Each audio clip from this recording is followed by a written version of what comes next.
Good evening દીકરીઓ. આપણે last time live લેક્ચરમાં 4 યુનિટ કમ્પ્લીટ કર્યા. અમુક ક્લાસમાં 5મું યુનિટ ચાલુ છે અને અમુકમાં બાકી હશે તો લઈશું. ટૂંકમાં આપણે જે રીતે પહેલે વાત થઈ હતી કે 2 લેક્ચર આ રીતે ગ્રામરના મૂકીશું અને 3 દિવસ આપણે ટેક્સ લઈશું. હવે સૌપ્રથમ ગ્રામરનો સ્પેલિંગ પહેલાં શીખી લઈએ. GRAMMAR grammar. હવે ગ્રામર ઇંગ્લિશમાં પણ આવે, લેંગ્વેજ છે. કોઈ પણ લેંગ્વેજમાં ગ્રામર આવે. ગુજરાતી લેંગ્વેજ હોય તો પણ એમાં ગ્રામર આવે, સંસ્કૃત લેંગ્વેજ હોય તો પણ એમાં ગ્રામર આવે. ઇંગ્લિશ આપણે લેંગ્વેજ છે તો એની અંદર પણ ગ્રામર આવે. અહીંયા આજ પછી જ્યારે પણ લેક્ચર ચાલુ થશે અને અહીંયા હું જે સમજાવીશ, જે પ્રમાણે પેપર સ્ટાઇલમાં હશે તમારે એ પ્રમાણે અહીંયા આપણે ગ્રામર જે છે એ સ્ટેપ બાય સ્ટેપ આગળ લેતા રહીશું. આજે પહેલું લેક્ચર છે ગ્રામરનું, લેક્ચર 1.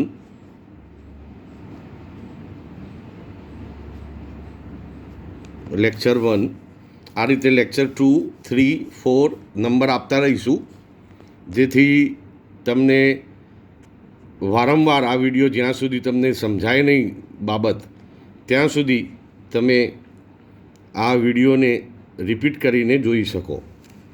હવે આપણે ગ્રામરની વાત કરવા જઈએ તો સૌપ્રથમ તો એ બાબત યાદ રાખજો કે પીડીએફની અંદર જે ક્રિયાપદના રૂપો તમને 5 વાર લખવા આપેલા છે અને એ રૂપો તમારે લખીને તૈયાર કરી દેવાના છે. જ્યાં સુધી એ રૂપો તમને આવડશે નહીં ત્યાં સુધી ઇંગ્લિશ ગ્રામર જે છે એ તમને ફાવશે નહીં. હવે ઇંગ્લિશ લેંગ્વેજની વાત કરીએ આપણે તો ઇંગ્લિશ લેંગ્વેજ જે છે એનું બંધારણ છે SVO.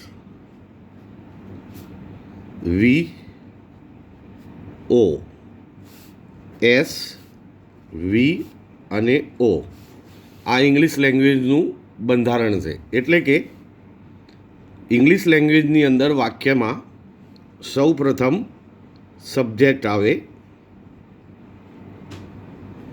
જેને આપણે કર્તા તરીકે ઓળખીએ છીએ. ત્યાર પછી કર્તા પછી તરત જ વર્બ આવે, જેને આપણે ગુજરાતીમાં ક્રિયાપદ તરીકે ઓળખીએ છીએ. અને ક્રિયાપદ પછી જે આવે એને કર્મ કહેવાય, એટલે કે અંગ્રેજીમાં ઓબ્જેક્ટ આપણે એને કહીશું, એટલે કે કર્મ. આ પ્રમાણે આપણી ઇંગ્લિશ લેંગ્વેજનું વાક્યનું બંધારણ છે. જેમ કે my sister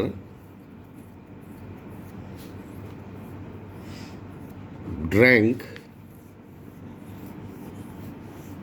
milk juice yesterday. હવે યસ્ટરડેને સમય બતાવતા શબ્દો છે, પણ વાક્યની અંદર બેઝિકલી જોવા જઈએ તો માય સિસ્ટર અહીંયા એ કર્તા છે, સબ્જેક્ટ છે. ત્યાર પછી ડ્રિંક ક્રિયાપદ જે આપણું છે, ડ્રિંક એનું ભૂતકાળનું ફોર્મ આપેલું છે અહીંયા, એટલે આ ક્રિયાપદ કહેવાય.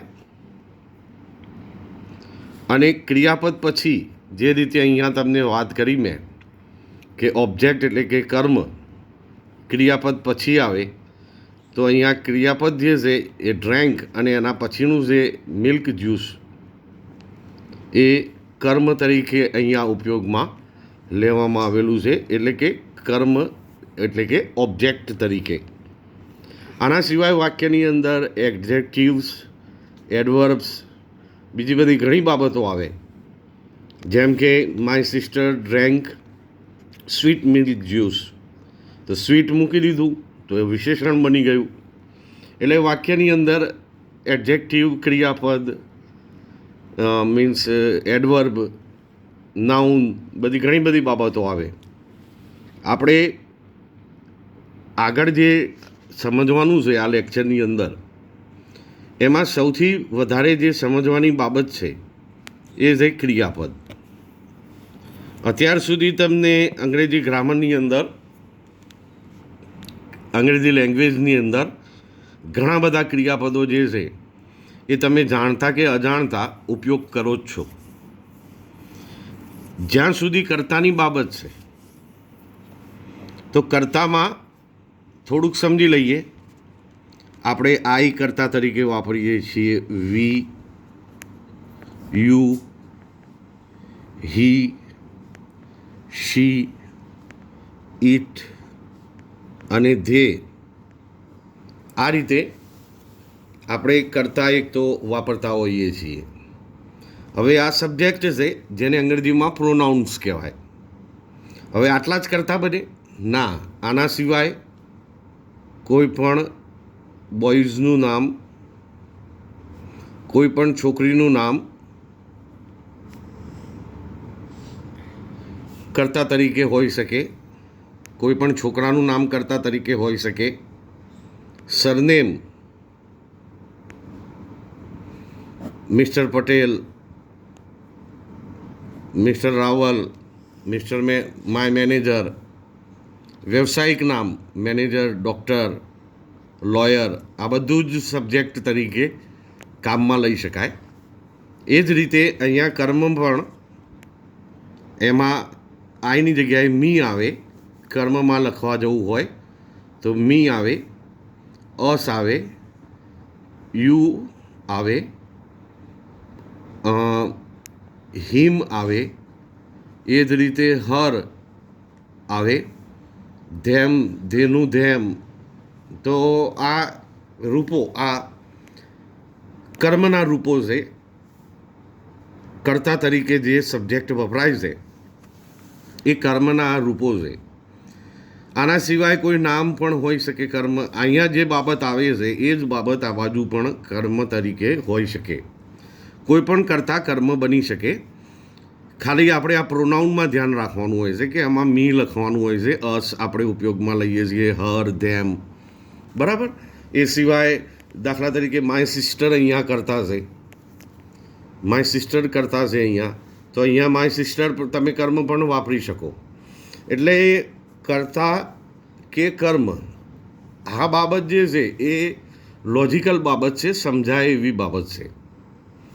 આજે આપણે જે જોવાના છીએ એ ચેપ્ટરનું નામ આપણે આપીશું ઇન્ટ્રોડક્શન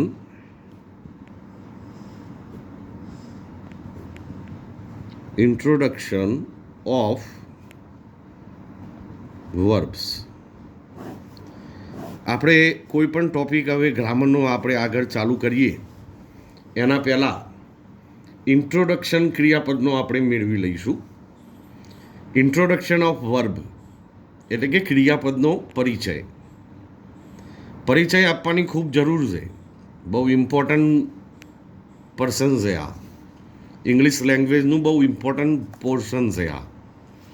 એટલા માટે કે ક્રિયાપદ ઉપરથી જ નક્કી થાય કે કયો કાળ છે. જેમ કે અહીંયા ડ્રિંકનું ડ્રેન્ક વાપર્યું છે તો પાસ્ટ ટેન્સ એટલે કે ભૂતકાળનું વાક્ય છે, બરાબર. આ રીતે ક્રિયાપદ ઉપરથી જ તમે દરેક બાબત જે છે, કાળની બાબત હોય, એક્ટિવ પેસિવ આવશે આગળ, એવું બધું.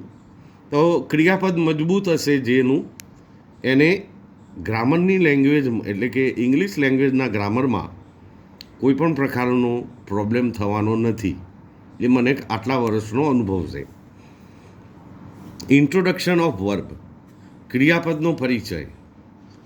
ક્રિયાપદનો પરિચય જે છે એ મેળવવો ખૂબ જ જરૂરી છે. આપણે સ્ટેપ બાય સ્ટેપ પહેલાં મારી સાથે દરેક દીકરી આવી રીતે પોઈન્ટ આઉટ કરતી જ રહેશે. જેવી રીતે અહીંયા હું પોઈન્ટ આઉટ કરું છું, બરાબર. અહીંયાથી જેવી રીતે પોઈન્ટ આઉટ કર્યું છે મેં, એ રીતે તમારે પણ આ જ રીતે પોઈન્ટ આઉટ કરવાનું છે. હું ચેક કરીશ જ્યારે સ્કૂલ ચાલુ થશે ત્યારે ગ્રામર સેક્શનમાં. ઇન્ટ્રોડક્શન ઓફ વર્બ, આ ટોપિક પૂરું કર્યા પછી આપણે આગળના ટોપિક કાળના અને જે પણ હશે એ બધા લઈશું. હવે ક્રિયાપદનો પરિચય બિલકુલ શાંતિથી અને સમજણપૂર્વક આપણે ક્રિયાપદનો પરિચય જે છે એ મેળવીશું. સૌથી પહેલાં ક્રિયાપદ છે ટુ બીના ક્રિયાપદો, ટુ બી વર્બ્સ. આ નંબર 1 ટુ બીના ક્રિયાપદો. ટુ બીના ક્રિયાપદોમાં વર્તમાન કાળમાં આવે એમ, ઇઝ અને આર. ભૂતકાળમાં આવે વોઝ અને વેર. એ જ રીતે ભવિષ્યકાળમાં આપણે વાપરીએ છીએ વિલ. તો આ જે ક્રિયાપદો છે એ ટુ બીના ક્રિયાપદો છે. આટલા જ ક્રિયાપદો ટુ બીના આપણને જોવા મળશે અને તમે શીખ્યા પણ હશો. જેમ કે આપણે વાક્ય બનાવીએ કે આ પણ ક્રિયાપદો છે ટુ બીના વર્બ્સ. જેમ કે this story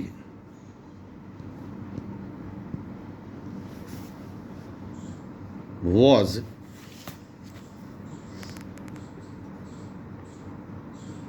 interesting. This story was, તો અહીંયા જે ક્રિયાપદ છે એ વોઝ ક્રિયાપદ છે. સ્ટોરી એક વચન છે એટલે વોઝ વાપરીએ છીએ. આ બધા બેઝિક નિયમો છે ક્રિયાપદના, જે હું તમને રિપીટ પણ કરતો રહીશ. આ બધી બાબતો તમે બહુ નાની ઉંમરે શીખેલા છો ઇંગ્લિશ ગ્રામરની અંદર, પણ અત્યારે રિવ્યૂ કરી લેવો. હવે એક એવા સ્ટાન્ડર્ડમાં તમે પહોંચ્યા છો કે આગળનો ભૂતકાળ રિવીઝ કરીને નવું શીખવું ખૂબ જરૂરી છે. તો અહીંયા ફટ દઈને કોઈ પૂછે કે આ વાક્યમાં ક્રિયાપદ કયું છે, તો વોઝ, બરાબર, તો એ ક્રિયાપદ છે. તો ટુ બીના ક્રિયાપદોમાં એમ, ઇઝ, આર વર્તમાનકાળ દર્શાવવા માટે વપરાય છે. જેમ કે that man is very active, those boys are playing cricket nicely. તો એ વર્તમાનકાળ માટે વપરાય છે. વોઝ અને વેર ભૂતકાળ માટે વપરાય છે. અને વિલ જે છે એ આપણે ભવિષ્યકાળ દર્શાવવા વાપરીએ છીએ. હવે આ જે ટુ બીના ક્રિયાપદો છે આ રહ્યા આપણા, એ ક્રિયાપદોને પાછા ડિવાઈડ કરેલા છે સબ્જેક્ટ પ્રમાણે. તો એમાં સબ્જેક્ટમાં આઈ હોય અને વર્તમાન કાળ હોય તો આપણે જનરલી એમ ક્રિયાપદનો ઉપયોગ કરીએ છીએ. એ જ રીતે યુ કરતા હોય તો આર અને ભૂતકાળમાં વેર. અહીંયા આઈ કરતા હોય તો એમ ક્રિયાપદ, ભૂતકાળની અંદર વોઝ. એ જ રીતે આગળ સબ્જેક્ટ છે વી, તો વીમાં પણ બહુવચન છે એટલે આપણે બહુવચનમાં આર વાપરીશું જો વર્તમાનકાળ દર્શાવવો હોય તો. ભૂતકાળ દર્શાવવો હોય તો આપણે વેર વાપરીશું. વોઝનું બહુવચન વેર થાય. એમ અને ઇઝનું બહુવચન આર થાય. બરાબર છે. તો આ બધી બાબતો, આ ક્રિયાપદો તમે બહુ પ્રાઇમરી લેવલે શીખેલા છો અને પ્રાઇમરી લેવલે બાબત છે આ. હી સાથે આપણે વાપરીએ તો વર્તમાનકાળ દર્શાવવા ઇઝનો ઉપયોગ થાય છે અને ભૂતકાળ દર્શાવવા વોઝ આવે. એ જ રીતે શી ક્રિયાપદનો જો શી કરતાનો જો આપણે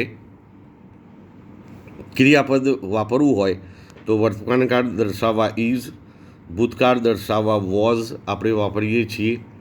એ જ રીતે ધ્યેય ક્રિયાપદ ધ્યેય કર્તા તરીકે વાપરવું હોય તો બહુવચન છે એટલે વર્તમાનકાળ દર્શાવવા આર અને ભૂતકાળ દર્શાવવા વેરનો ઉપયોગ થાય છે. તો આમાં આટલી બાબત છે. આના સિવાય કોઈ નામ છે, દાખલા તરીકે રવિ, તો રવિ ઇઝ આવે વર્તમાનકાળ દર્શાવવું હોય. ભૂતકાળ દર્શાવવું હોય તો રવિ વોઝ આવે. કોઈ છોકરીનું નામ હોય તો એક વચન હોય તો ઇઝ આવે વર્તમાનકાળ દર્શાવવા, અને બહુવચન હોય તો આર આવે વર્તમાનકાળ દર્શાવવા. એટલે કે સબ્જેક્ટ ઉપર ડિપેન્ડ છે આ બાબત. તો આ જે છે એ ટુ બીના ક્રિયાપદો છે કે જે કર્તા પ્રમાણે, કાળ પ્રમાણે આપણે ઉપયોગમાં લઈએ છીએ. ભવિષ્યકાળ દર્શાવવો હોય તો માય ટીચર માય ટીચર એકલા વિલથી ભવિષ્યકાળ ન બને, વિલ સાથે ક્રિયાપદનું મૂળરૂપ વાપરવું પડે. એટલે my teacher will teach us tomorrow.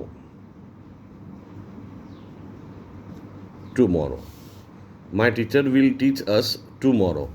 જોઈ લઈએ એક આપણે એસવીઓ પ્રમાણે. આ વી ક્રિયાપદ છે.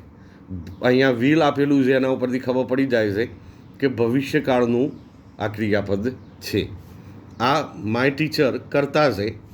અસ અહીંયા કર્મ તરીકે વપરાયું છે. ટુમોરો એ સમય દર્શાવતા શબ્દો છે. સમય દર્શાવતા શબ્દો હોઈ શકે, જગ્યા દર્શાવતા શબ્દો હોઈ શકે. તો કોઈ પણ પ્રકારના વર્ડિંગ આપણે વાપરી શકીએ છીએ, પરંતુ લેંગ્વેજની અંદર, વાક્યની અંદર ઇમ્પોર્ટન્ટ છે કરતા, એનું ક્રિયાપદ અને એનું કર્મ. આ બધામાં એ સૌથી ઇમ્પોર્ટન્ટ છે ક્રિયાપદ. કેમ? ક્રિયાપદ જ એક એવું સેક્શન છે કે જેના ઉપરથી કાળ અથવા બીજી કોઈ પણ બાબત જે છે એ આપણે નક્કી કરી શકીએ. એ જ રીતે આગળ આપણે પરિચય મેળવીએ તો બીજો પ્રકાર આજે આવે આપણે જોડે, તો ટુ હેવ. એક આ હેવ ક્રિયાપદ, એની સાથે હેઝ અને એની સાથે હેડ. આ બીજા નંબરના ક્રિયાપદો છે. જેવી રીતે એમિઝાર વર્બ છે, એવી રીતે હેવ, હેઝ, હેડ એ ટુ હેવના વર્બ કહેવાય. ટુ હેવના વર્બ્સ. આને આપણે પાસે હોવું એવા અર્થમાં તમે વાપરીને શીખેલા છો. જેમ કે વી હેવ વેકેશન ટુડે. તો અહીંયા હેવ જે છે એ ક્રિયાપદ છે.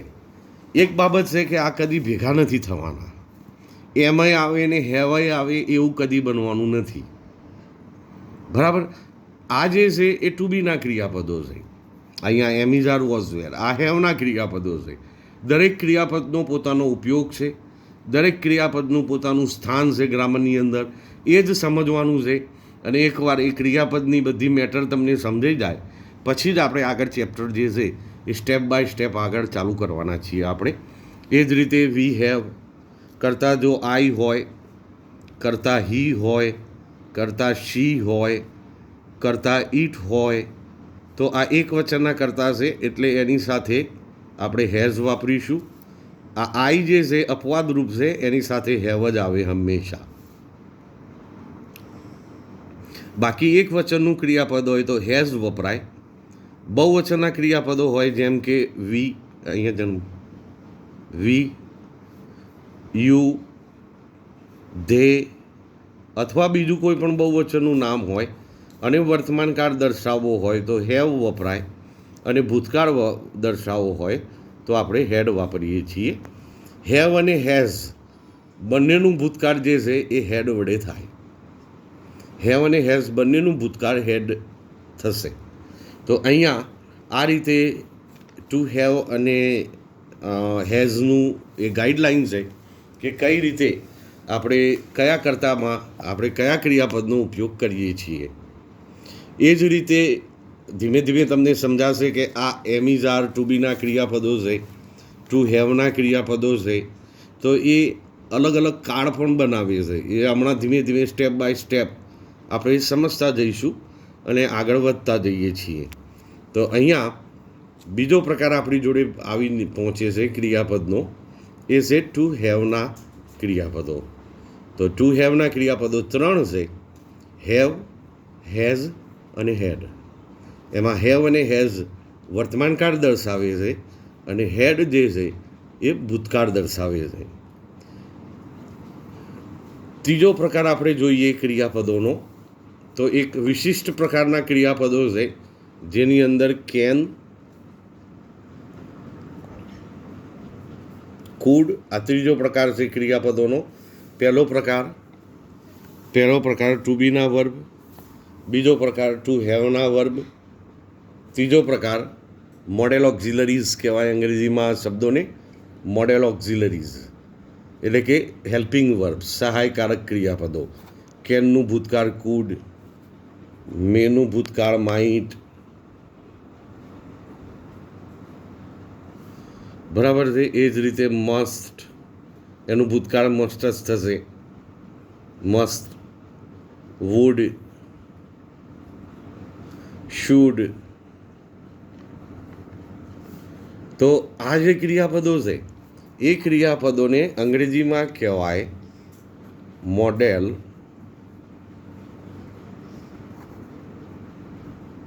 ઓક્ઝિલરીઝ. એ ક્રિયાપદો જે છે એને મોડેલ ઓક્ઝિલરીઝ કહેવાય.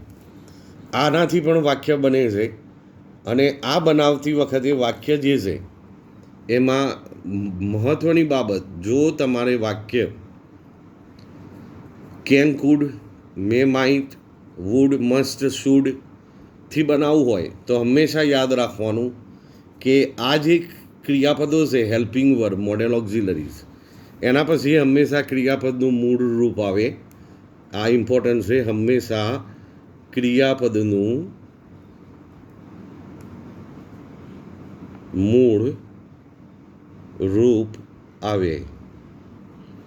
જેમ કે કુડ વાપરીશ તો ભૂતકાળ સૂચન થશે, કેન વાપરીશ તો વર્તમાન કાળ, મે વાપરીશ તો વર્તમાન કાળ, માઇટ વાપરું તો ભૂતકાળ, મસ્ટ એનું કોઈ ભૂતકાળ પાસ્ટ મસ્ટ જ થાય, વુડનું વુડ, શુડનું શુડ.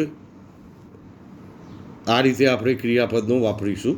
અને એના પછી યાદ રાખવા જેવી બાબત આઈએમપી જે છે એમાં એ કે આ જે ક્રિયાપદો છે એના પછી હંમેશા જે બીજું ક્રિયાપદ આવે એ મૂળ રૂપમાં આવે. દાખલા તરીકે વી કુડ પ્લે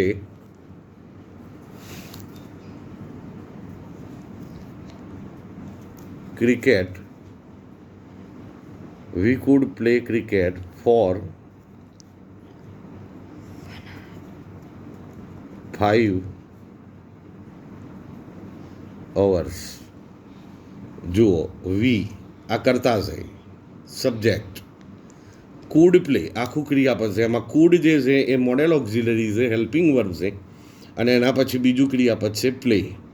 એટલે આ જે ક્રિયાપદ હોય, આર્યુ એ ક્રિયાપદની વાત કરું છું હું, તો એ કોઈ પણ મોડેલ ઓક્ઝિલરી પછી હંમેશા ક્રિયાપદનું મૂળ રૂપ આવે, જો મોડેલ ઓક્ઝિલરી વડે તમારે વાક્ય બનાવવું હોય તો. બરાબર. એ જ રીતે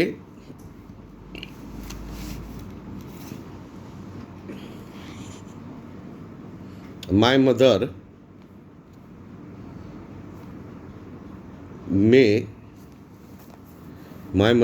મે come at 5. My mother may come at 5. may come ક્રિયાપદ છે. બરાબર. તો આ રીતે ફરીથી દીકરીઓ જોઈ લો. ઇન્ટ્રોડક્શન ઓફ વર્બ, વર્બનો પરિચય. વર્બના પરિચયમાં સૌથી પહેલું ક્રિયાપદ આવે ટુ બીનું વર્બ, જેમાં વર્તમાનકાળ દર્શાવવા એમ ઇઝ આર, ભૂતકાળ દર્શાવવા વોઝ વેર, અને ભવિષ્યકાળ દર્શાવવા વિલ વાપરીએ છીએ. જેમ કે this story was interesting, this story is interesting. આ રીતે તમે અહીંયા ક્રિયાપદનો ઉપયોગ કરી શકો. આ એના સબ્જેક્ટ પ્રમાણેનું એનાલિસિસ છે. આ જે છે એ હેવના ક્રિયાપદો, એના પછી એમાં હેવ અને હેડ વર્તમાન કાળમાં વપરાય, હેડ જે છે એ ભૂતકાળમાં વપરાય છે, હેવ અને હેઝ બંનેનું ભૂતકાળ હેડ થાય.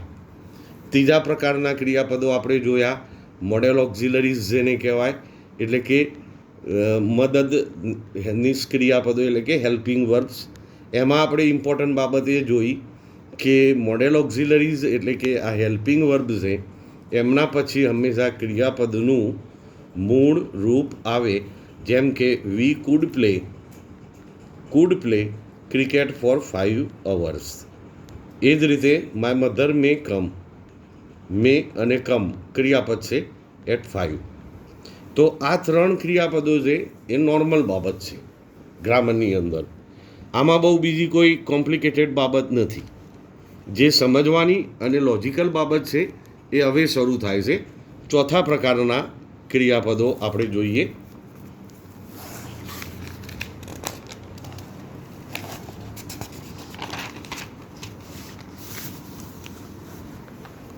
ચોથા પ્રકારના ક્રિયાપદો, એમાં સૌથી ઇમ્પોર્ટન્ટ બાબત મેઇન વર્બ.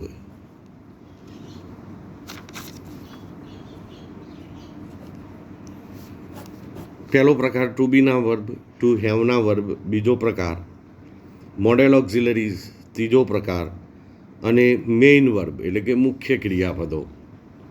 આ બહુ ઇમ્પોર્ટન્ટ છે.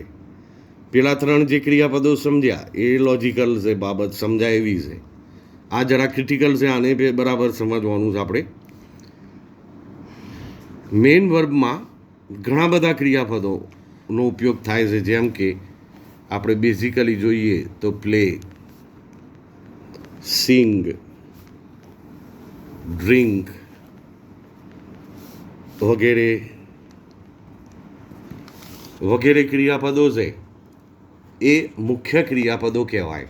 એટલે કે માણસ જન્મે ત્યારથી માંડીને માણસ મૃત્યુ પામે ત્યાં સુધી જે જે ક્રિયાઓ કરે એ દરેક વર્બ જે છે એ ક્રિયાપદ કહેવાય.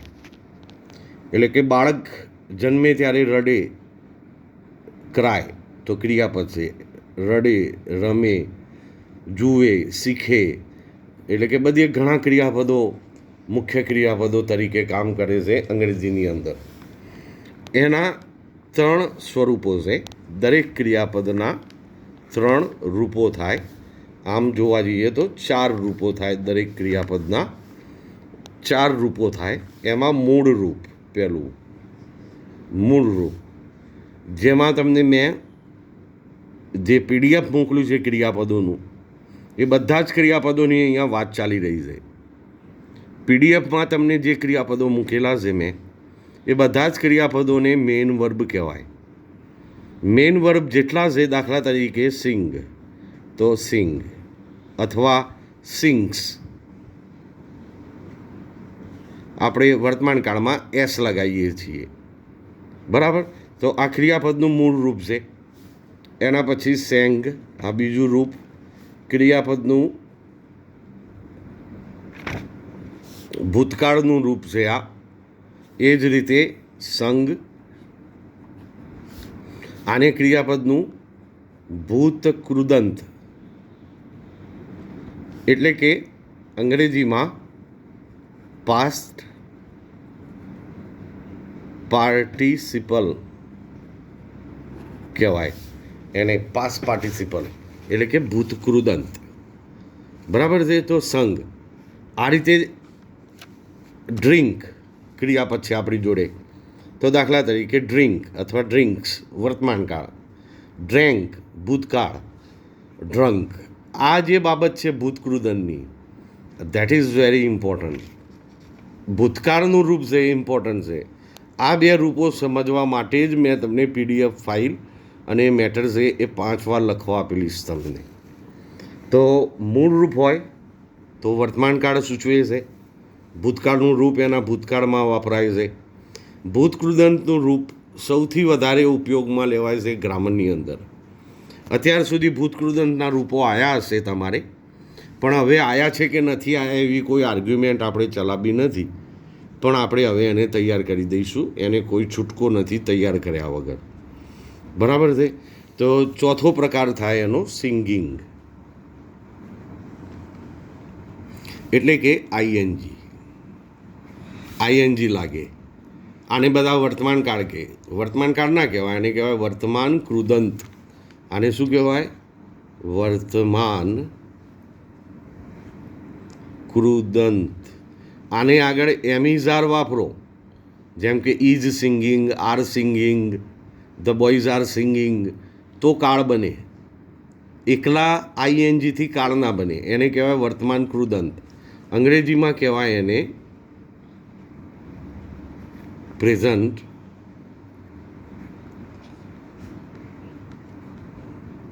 પાર્ટિસિપલ. એને વર્તમાન કૃદંત તરીકે ઓળખવામાં આવે છે. તો આ રીતે ચાર રૂપો દરેક ક્રિયાપદના બને. એમાં ચોથા રૂપમાં કોઈ વેરાયટી નથી, એટલે મેં તમને આપ્યા નથી. આઈએનજી લગાવો એટલે વર્તમાન કૃદંત થઈ જાય, બરાબર. ભૂતકૃદંત ખાસ તૈયાર કરવાના છે. ભૂતકાળ ખાસ તૈયાર કરવાના છે, મૂળરૂપ પણ આપેલા છે તમને. જેટલા ક્રિયાપદો આપ્યા છે બધા ક્રિયાપદોના મૂળરૂપ છે એ તમારે તૈયાર કરવાના છે. આટલે સુધી બેઠા આપણે આપણા લેક્ચર 1 રાખીએ છીએ. અહીંથી આપણે નેક્સ્ટ લેક્ચરમાં લેક્ચર 2 શરૂ કરીશું. હોપ કે બધા ઘરે મજામાં હશો અને સારી રીતે સ્ટડી કરતા હશો અને કરતા રહો. સમય આવશે ત્યારે સ્કૂલો પણ ખુલશે. ચલો બાય બધાને, બાય.